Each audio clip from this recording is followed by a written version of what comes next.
So on the 27th of December 2016, I had the pleasure of seeing both parts of Harry Potter and the Cursed Child live on stage in London. This video is a small summary of my thoughts on the whole affair, so don't expect this to be as constructed or well thought out as my other Harry Potter videos. There will be spoilers riddled throughout this review, so if you really don't want to hear about events in a story that have been out for nearly 6 months now, go read it or see it and come back prepared for this video. I went into the play with absolutely no expectations or early thoughts about it, only that it begins where the story left us at the end of Deathly Hallows. I think it was a good idea having Rowling use the keep the secrets idea hashtag thing to stop people spoiling the story for others. Hypocritically, I may be spoiling the story for a viewer that hasn't seen or read The Cursed Child, but I did warn you guys, and I don't think I'd be able to critique the play properly without talking about certain moments in it that impressed me or bugged me in some way. I initially thought the story would be focused either entirely on Harry or entirely on Albus.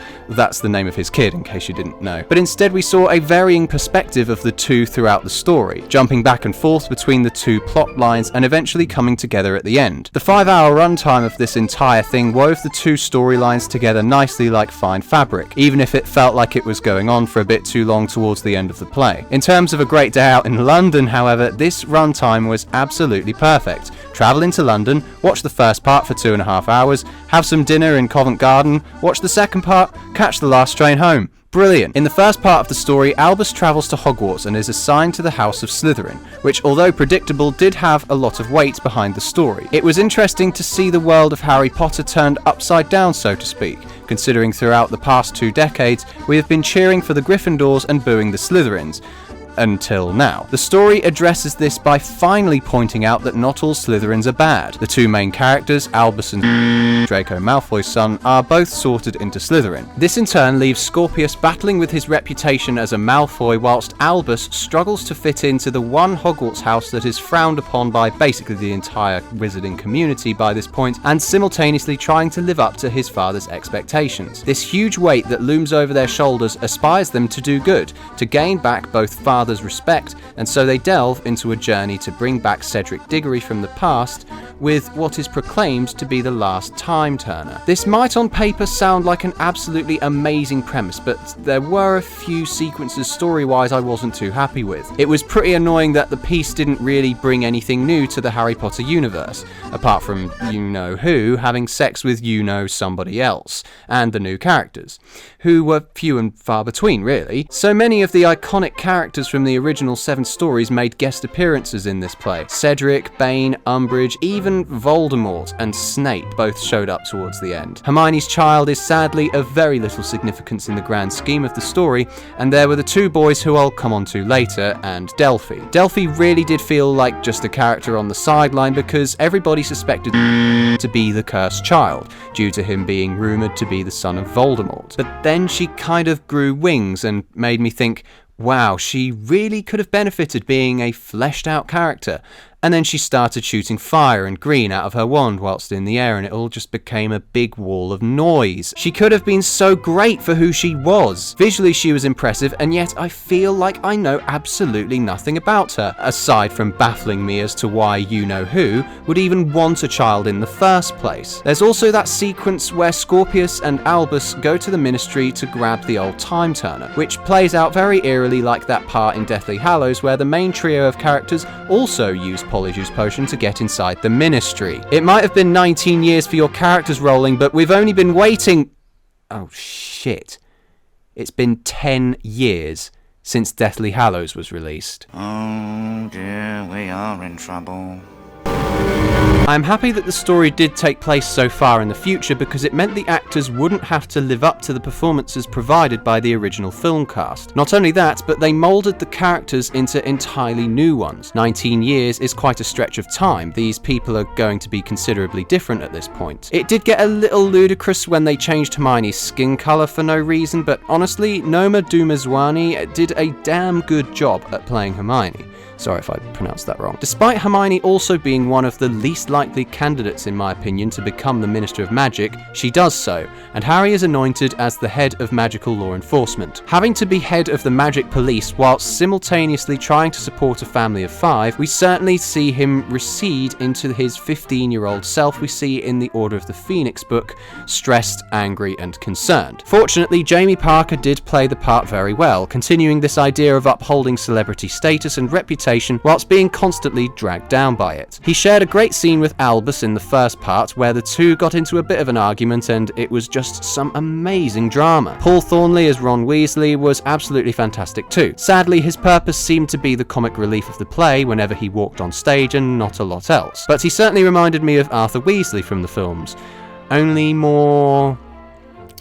well, like Ron, I suppose. The two Slytherin boys aiming to please their fathers were played by Anthony Boyle and Sam Clement. Now don't get me wrong, these lads were great. They were funny, emotional, and did a splendid job at playing their characters. But their voices sounded on the stage like Joffrey and Ramsay from Game of Thrones. It probably wasn't intentional whatsoever, but it really was quite odd because they shared similar hairstyles on stage with their malicious counterparts in the show as well. One of the most spectacular elements of the show was by far the special effects. I won't describe too much of the details because you really have to see the play to appreciate them. All I'll say is, Polyjuice Potion, apparating in a phone box, anything off the trolley dears, and the Dementors.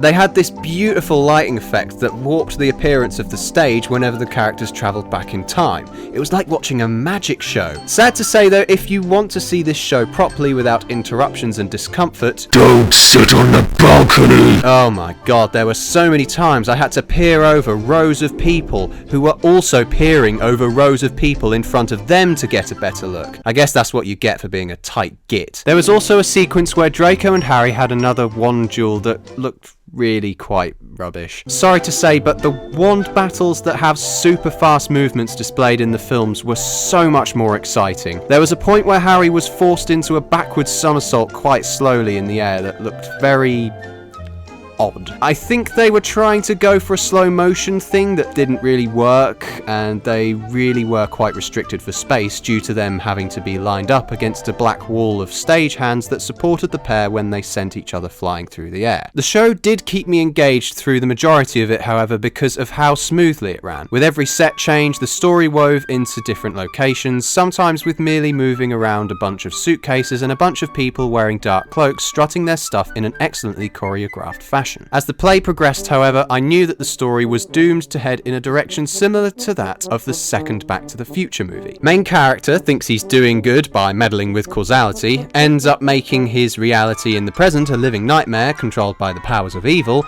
and the only way to fix it all is to go back in time again and fix the mess you caused in the past to make the present good again. One instance of them messing up the present was when they travelled back in time to try and stop Cedric Diggory from winning the Triwizard Tournament. This was shown by having a group of people cheering at the front of the stage with a narrator talking over the top. It was really boring. I thought they were going to recreate the dragon in some way on stage. Instead, we were greeted with a bright orange light blasted onto the group of people on stage with a dragon roaring sound effect. When they went back and changed the second task though, I was a bit more interested because well, I don't really know how they did it, but it looked like this. It looked like the two were swimming on stage. I don't know if they were or weren't, but it was pretty impressive nonetheless. Yeah, that pretty much sums it up actually. With hours and hours of excessive plot detail that half reminds you of what you already know about the Harry Potter world, and the other rubs the fandom up the wrong way because it breaks the rules. I can't believe how upset the so-called fandom was about this play. I mean, for God's sake, it's a play. What did you expect? Artistic genius? It didn't feel like a book, it didn't feel like a film. It felt like a story that stood on its own as a play. Yeah, sure, it isn't perfect, but why does there need to be this conflict between the writer and the online haters? If I had to metaphorically demonstrate their relationship at this point, just think of that scene in The Hobbit where Bilbo tries to worm his way out of his confrontation with Gollum with riddles. Anyway, that pretty much does it for me. What are your thoughts on The Cursed Child? I haven't really spoken about it to anybody aside from the people who I saw it with, so I'd love to hear your thoughts in the comments. For more updates on the channel, follow me on Twitter because that's where I mainly post shit these days. How do I finish it? I haven't got anything written. Suck my willy! Is that how you ended it? Good. No, that's the end of the video. See you later, guys. Should I put some outtakes? I haven't done outtakes in ages. I'll put some outtakes in this video. I can just do this, yes. That might be the ticket. What the fuck are you doing? I don't know. Everything will be fine. I went... This huge weight that looms over their shoulders aspires them to do good to gain back their father's buggers. I can't fucking sit comfortably. This is going to be a right mess of a video. But their voices sounded on the stage like Joffy. But their fuck. Oh, my fucking foot. Oh. What to do with leftover turkey? Oh, fuck off. Sorry. Eat it, you twats. Fucking bollocks. I'm gay. Thank you and good night.